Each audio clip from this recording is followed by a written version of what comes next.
দশম শ্রেণীর পদার্থবিজ্ঞান ক্লাসে সকলকে স্বাগত। তো আমরা আলোর প্রতিফলন ও প্রতিসরণ এই অধ্যায়ের উপর সপ্তম দিনের আলোচনাতে মিলিত হয়েছি। আজকে আমরা যে বিষয়টা নিয়ে আলোচনা করব সেটা হচ্ছে গোলীয় লেন্স দ্বারা প্রতিসরণ। গোলীয় লেন্স দ্বারা প্রতিসরণ এই বিষয়ের উপর আজকে আমরা আলোচনা করব। তো লেন্স জিনিসটা কি?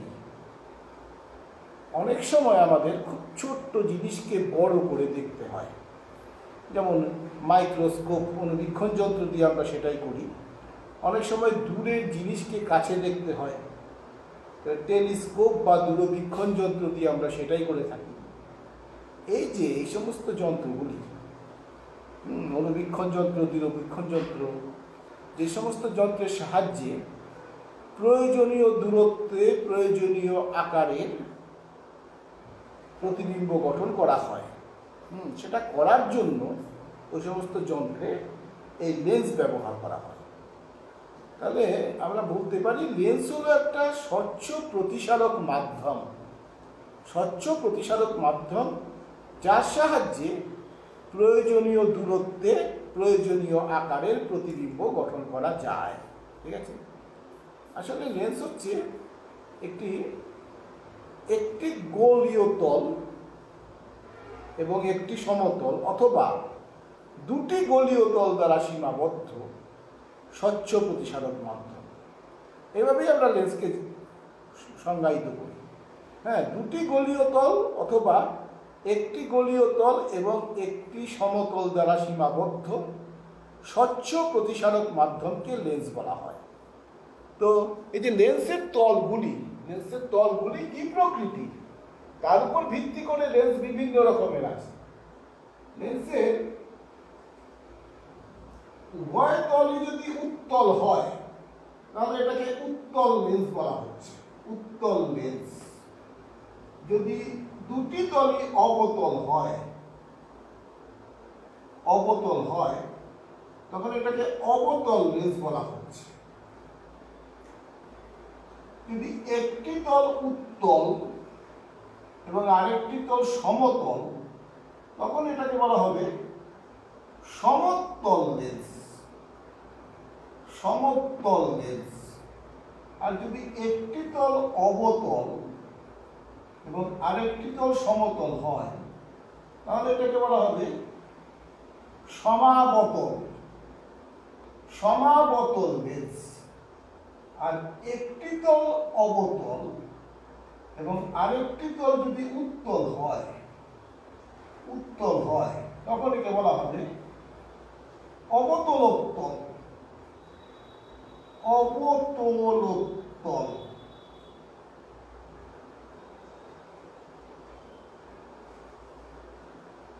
অবতলোত্তল লেন্স। ঠিক আছে? তাহলে উত্তল লেন্স, অবতল লেন্স, সমতল লেন্স, সমাবতল লেন্স, অবতলোত্তল লেন্স।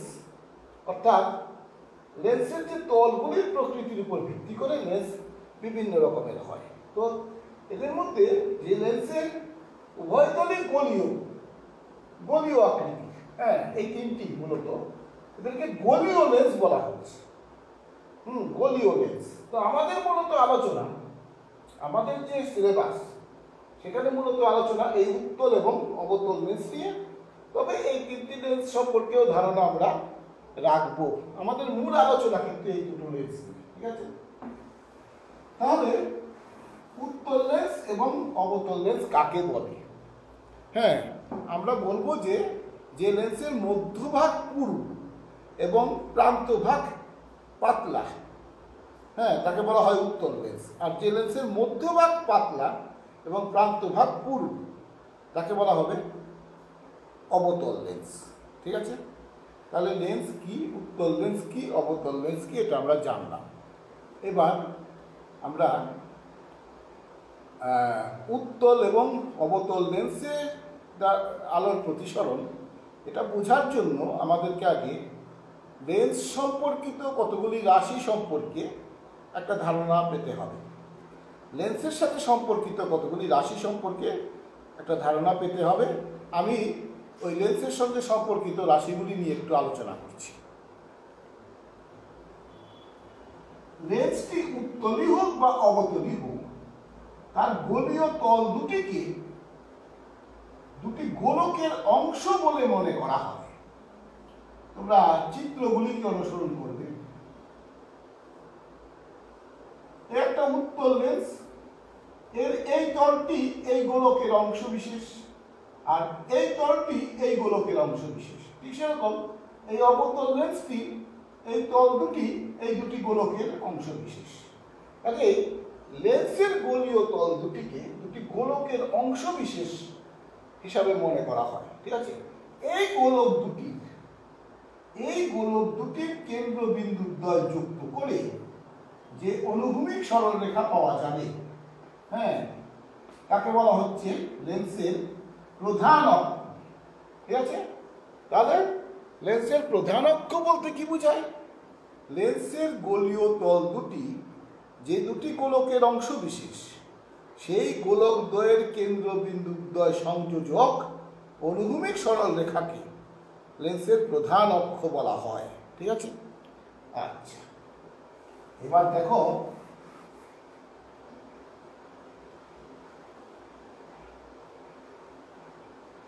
এটি একটি উত্তল লেন্স, এটা হচ্ছে তার প্রধান অক্ষ। এখন একটা আলোক রশ্মি বায়ু থেকে লেন্সের ভিতরে ঢোকার সময় বায়ু থেকে কাছে ঢুকছে, লঘু মাধ্যম থেকে ঘন মাধ্যমে অবিলম্বের দিকে সরে যাবে। ঠিক আছে, আবার রশ্মিটি যখন নির্গত হবে লেন্স থেকে, তখন কাছ থেকে বায়ুতে যাচ্ছে বলে অবিলম্ব থেকে দূরে সরে প্রতিষ্ঠিত হবে। এখন লেন্সের ভিতরে প্রধান অক্ষের উপর একটি নির্দিষ্ট বিন্দু রয়েছে, যে বিন্দুর মধ্যে দিয়ে আলোক রশ্মি প্রতিষ্ঠিত হলে এই আপতিত রশ্মি এবং নির্গত রশ্মি পরস্পরের সমান্তরাল হবে। বুঝা গেল? শুধুমাত্র এই বিন্দু দিয়ে গেলেই এই ঘটনাটি ঘটবে। অবতল লেন্সের ক্ষেত্রেও একই ব্যাপার, হ্যাঁ, সেখানে আলাদা চিত্র আমি আর রাখছি না। লেন্সের ভিতরে এবং প্রধান অক্ষের উপরে একটি নির্দিষ্ট বিন্দু রয়েছে, যে বিন্দুর মধ্যে দিয়ে আলোক রশ্মি প্রতিষ্ঠিত হলে আপতিত রশ্মি এবং নির্গত রশ্মি পরস্পরের সমান্তরাল হবে। এই বিন্দুটিকে বলা হয় লেন্সের আলোক কেন্দ্র। এই বিন্দুটিকে বলা হয় লেন্সের আলোক কেন্দ্র। তাহলে আলোক কেন্দ্র কাকে বলে? লেন্সের ভিতরে এবং প্রধান অক্ষের উপর অবস্থিত যে নির্দিষ্ট বিন্দু দিয়ে আলোক রশ্মি প্রতিষ্ঠিত হলে আপতিত রশ্মি এবং নির্গত রশ্মি পরস্পরের সমান্তরাল হবে, সেই বিন্দুটিকে লেন্সের আলোক কেন্দ্র বলা হয়। তবে লেন্স যদি খুব পাতলা হয়, হ্যাঁ, খুব পাতলা লেন্সের ক্ষেত্রে এই লেন্সের ভিতরে আলোক রশ্মির যে বাঁকাটা, হ্যাঁ, বাঁকা হয়ে যাওয়াটা, এটাকে আমরা উপেক্ষা করে থাকি। লেন্সের ভিতরে আলোক রশ্মির এই দিক পরিবর্তনটাকে আমরা উপেক্ষা করে থাকি। তখন আমরা মনে করি এই আলোক কেন্দ্র দিয়ে আলোক রশ্মি গেলে, হ্যাঁ, প্রতিসরণের পর রশ্মিটির কোন রকম দিক পরিবর্তন হবে না। হ্যাঁ, আবার বলি, লেন্সটা যদি খুব পাতলা হয় তাহলে লেন্সের ভিতরে আলোক রশ্মির এই দিক পরিবর্তনটাকে আমরা উপেক্ষা করে থাকি। তো তখন আমরা মনে করি যে আলোক কেন্দ্রের মধ্যে দিয়ে আলোক রশ্মি গেলে প্রতিসরণের পর রশ্মিটির কোনো রকম দিক পরিবর্তন হবে না। এবং আমাদের যে আলোচনা লেন্স দ্বারা প্রতিবিম্ব গঠন, এই বিষয়ের উপর যখন আমরা আলোচনা করব, এই খুব পাতলা লেন্সের সাপেক্ষেই আমরা আলোচনাগুলি করব। তখন আমরা আলোক কেন্দ্রের মধ্যে দিয়ে রশ্মির গতিপথটাকে এইভাবেই চিন্তা করব। ঠিক আছে, তাহলে প্রধান অক্ষ গেল, আলোক কেন্দ্র গেল। এখন দেখো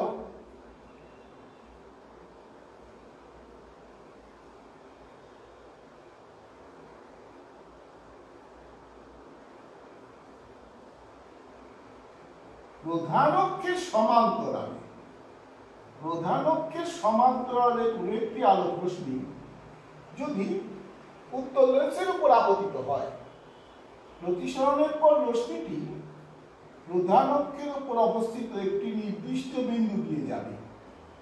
প্রধান অক্ষের সমান্তরালে কোনো আলোক রশ্মি যদি উত্তল লেন্সের উপর আপতিত হয়, প্রতিসরণের পর রশ্মিটি প্রধান অক্ষের উপর অবস্থিত একটি নির্দিষ্ট বিন্দু দিয়ে যাবে। আবার প্রধান অক্ষের সমান্তরালে কোনো একটি রশ্মি যদি অবতল লেন্সের উপর আপতিত হয়, রশ্মিটি এইভাবে প্রতিসৃত হবে। হ্যাঁ, প্রধান অক্ষ থেকে দূরে সরে যাবে প্রতিসরণের পর।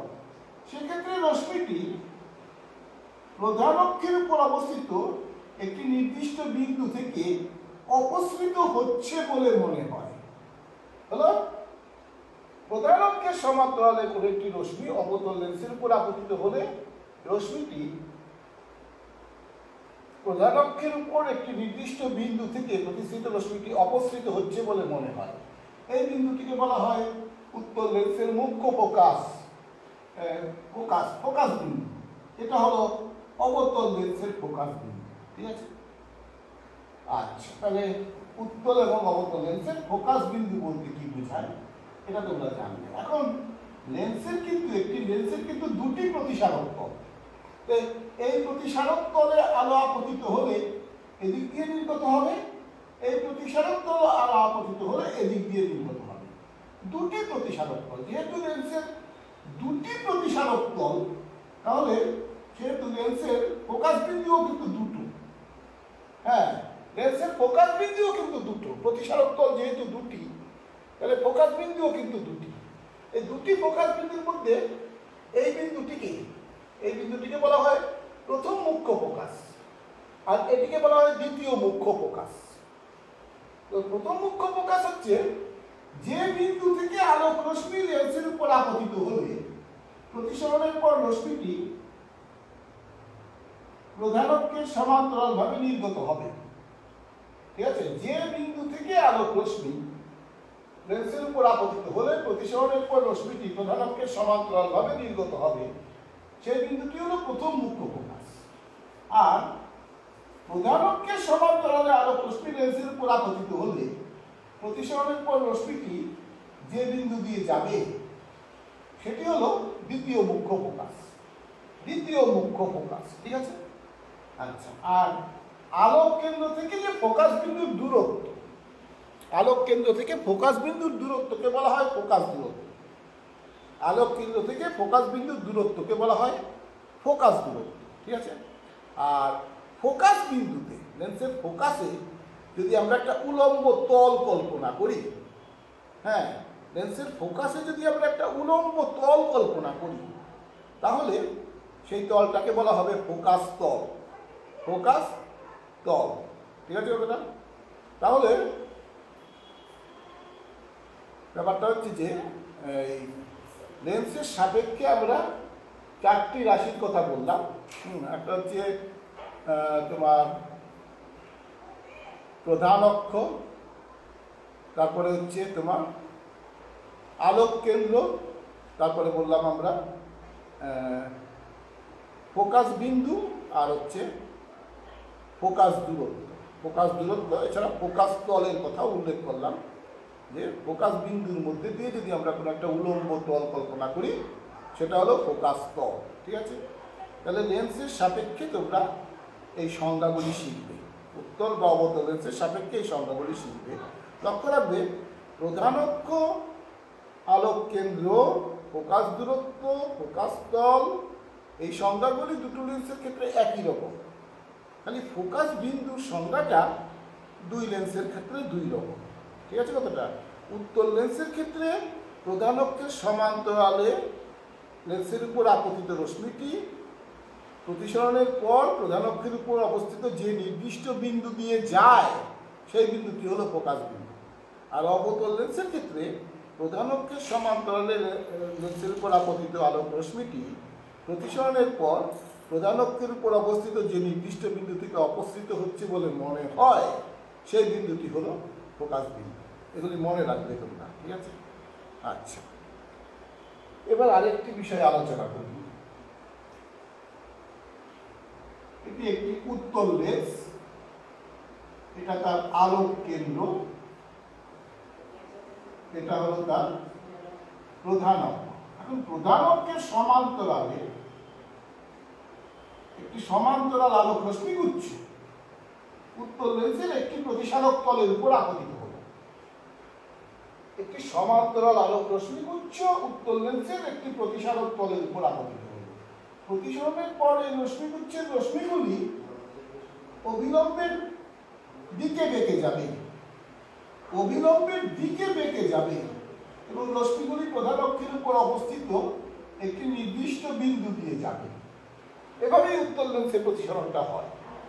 এখন একটা জিনিস তুমি লক্ষ্য করো, এই যে আপতিত রশ্মিগুচ্ছ এটা হচ্ছে সমান্তরাল রশ্মিগুচ্ছ, কিন্তু প্রতিসৃত রশ্মিগুচ্ছ যে এই প্রতিসৃত রশ্মিগুচ্ছের রশ্মিগুলি একটি বিন্দুতে মিলিত হচ্ছে, তাহলে এটা হচ্ছে অভিসারী রশ্মিগুচ্ছ একটি বিন্দুতে মিলিত হচ্ছে। ঠিক আছে কথাটা?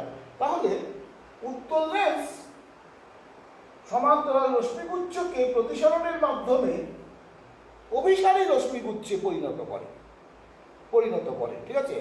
তাই উত্তল লেন্সের অপর নাম হলো অভিসারী লেন্স। উত্তল লেন্স সমান্তরাল রশ্মিগুচ্ছকে প্রতিসরণের মাধ্যমে অভিসারী রশ্মিগুচ্ছে পরিণত করে, তাই উত্তল লেন্সের আরেক নাম হলো অভিসারী লেন্স।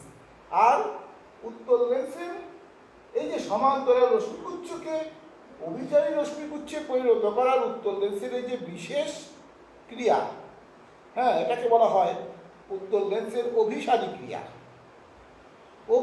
ক্রিয়া বলা হয়। ঠিক আছে?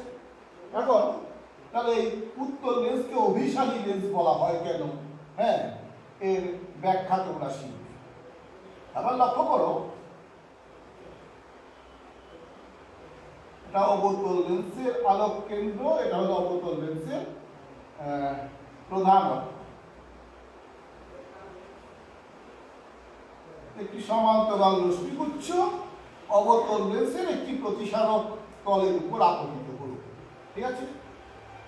প্রতিসরণের পর রশ্মিগুলি অভিলম্ব প্রধান অক্ষ থেকে দূরে সরে যাবে। প্রতিসরণের পর রশ্মিগুলি প্রধান অক্ষ থেকে দূরে সরে যাবে এবং প্রতিসৃত রশ্মিগুলিকে যদি আমরা পিছনের দিকে বাড়িয়ে দেই, তাহলে প্রধান অক্ষের উপর একটি নির্দিষ্ট বিন্দুতে মিলবে। ঠিক আছে কথাটা? নির্দিষ্ট বিন্দু থেকে রশ্মিগুলি অপসৃত হচ্ছে বলে মনে হবে। তাহলে তুমি লক্ষ্য করো, এখানে উত্তল লেন্সের ক্ষেত্রে যা হয়েছিল, এখানে ব্যাপারটা কিন্তু ঠিক তার উল্টো। হ্যাঁ, এখানে আপতিত রশ্মিগুচ্ছ হচ্ছে সমান্তরাল, আর প্রতিসৃত রশ্মিগুচ্ছ হচ্ছে অপসারী। তাহলে উত্তল লেন্স অবতল লেন্স প্রতিসরণের মাধ্যমে সমান্তরাল রশ্মিগুচ্ছকে অপসারী রশ্মিগুচ্ছে পরিণত করেছে, তাই অবতল লেন্সকে বলা হয় অপসারী লেন্স। আর অবতল লেন্সের এই বিশেষ ক্রিয়াটাকে বলা হয় অবতল লেন্সের অপসারী ক্রিয়া। কাজেই উত্তল লেন্সকে অভিসারী লেন্স বলা হয় কেন, অবতল লেন্সকে অপসারী লেন্স বলা হয় কেন, এগুলো তোমরা শিখবে। ঠিক আছে? আচ্ছা, এখন আমরা উত্তল লেন্স দ্বারা প্রতিবিম্ব গঠন এই বিষয়টা আমরা আলোচনা করব। এখন আমাদের আলোচ্য বিষয় হচ্ছে উত্তল লেন্স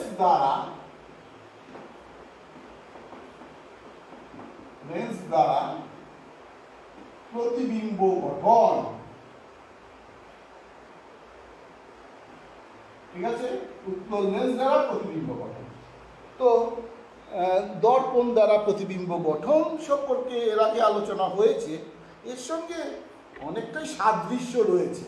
কাজেই ওই জিনিসগুলি তোমরা বুঝেছো নিশ্চয়ই, দর্পণ দ্বারা গঠিত প্রতিবিম্ব কীভাবে প্রতিবিম্ব গঠন করে। কাজে এখানেও তোমাদের বুঝতে খুব একটা অসুবিধা হবে না। উত্তল লেন্স দ্বারা প্রতিবিম্ব গঠন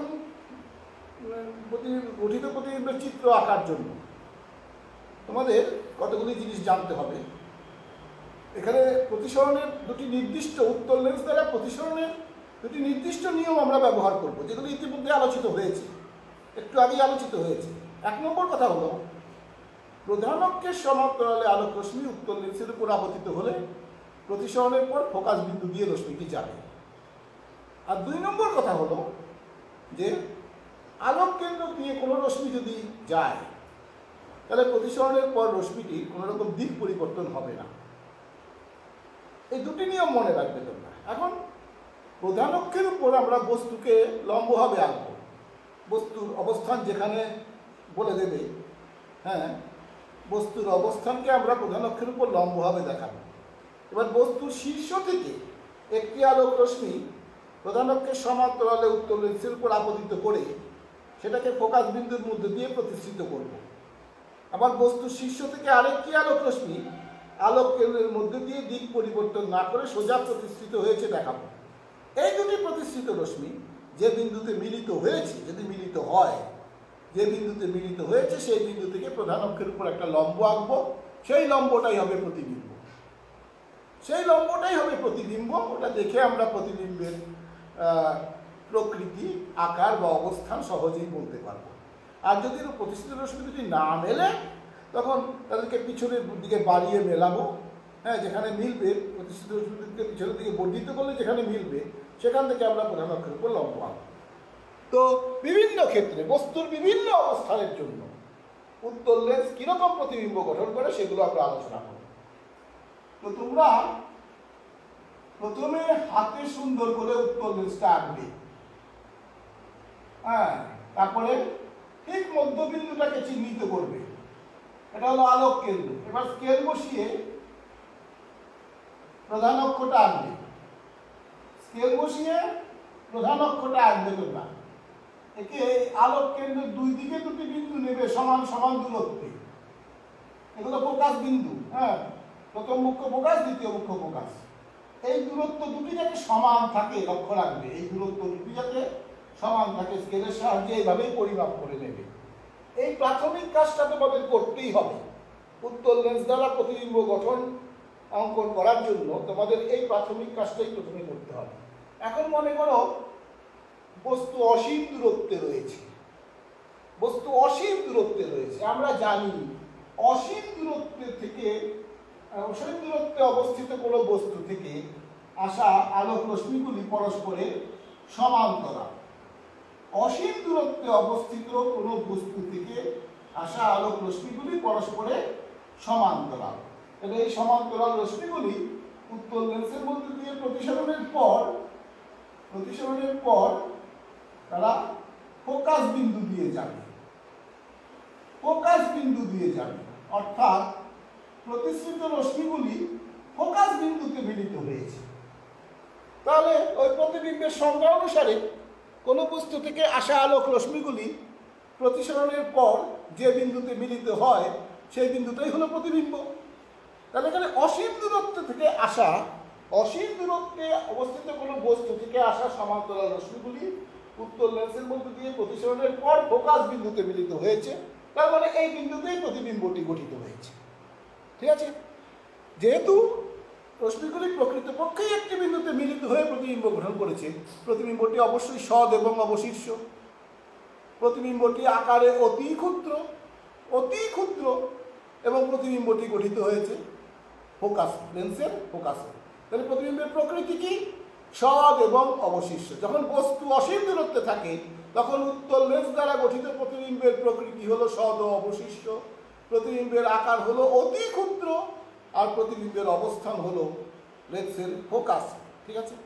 এই জিনিসটাকে আমরা একটা বিশেষ কাজে ব্যবহার করে থাকি। তোমরা অনেকেই করেছো আতশ কাচ, বা যেটাকে ম্যাগনিফাইং গ্লাস বলে, দেখেছো তো তোমরা? আতশ কাচ বা ম্যাগনিফাইং গ্লাস, এটা আসলে একটা উত্তল লেন্স। তোমরা ছোটবেলায় খেলার ছলে অনেকেই কাজটা করেছো। হ্যাঁ, একটা কাগজ রেখেছো, সাদা কাগজ, যে কোনো কাগজ, কাগজের উপর একটা উত্তল লেন্সকে সূর্যের দিকে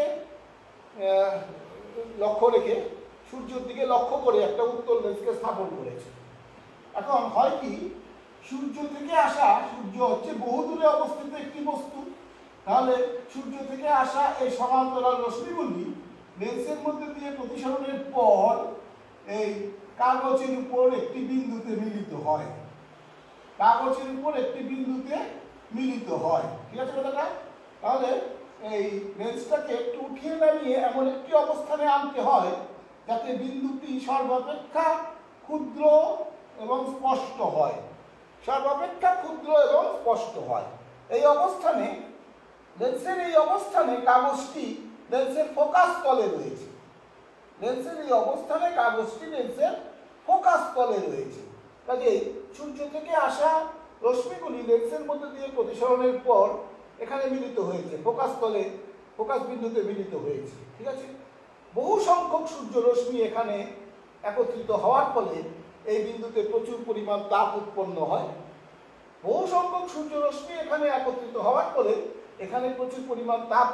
হয়। সেই তাপে কাগজটি পুড়ে যায়। এভাবে খেলার ছলে ম্যাগনিফাইং গ্লাস বা আতশকাচ ব্যবহার করে কাগজ পোড়ানো, এটা ছোটবেলাতে আমরা অনেকেই করেছি, তোমরাও করে থাকো। ঠিক আছে, কথাটা এটা মনে রাখবে। আরেকটা কথা মনে রাখবে, এই জন্যই উত্তল লেন্সের মধ্যে দিয়ে কখনোই সূর্যের দিকে তাকাবে না। তাহলে কি হবে, সূর্য থেকে আসা সমান্তরাল রশ্মিগুলি লেন্সের মধ্যে দিয়ে প্রতিসরণের পর তোমার চোখের উপর মিলিত হবে। ঠিক আছে, চোখের উপর মিলিত হবে। তাহলে চোখের উপরে প্রচুর পরিমাণে তাপ উৎপন্ন হওয়ার ফলে চোখ নষ্ট হয়ে যেতে পারে। এই কথাটা অবশ্যই মনে রাখবে। তাই উত্তল লেন্সের মধ্যে দিয়ে কখনোই সূর্যের দিকে তাকাবে না। ঠিক আছে, আচ্ছা, আজকের আলোচনা আমরা এখানেই শেষ করছি। আগামী দিন এই গোলীয় লেন্স দ্বারা আলোর প্রতিসরণ এই বিষয়ের উপর আরও বেশ কিছু আলোচনা নিয়ে আমরা আবার মিলিত হব। সবাইকে ধন্যবাদ।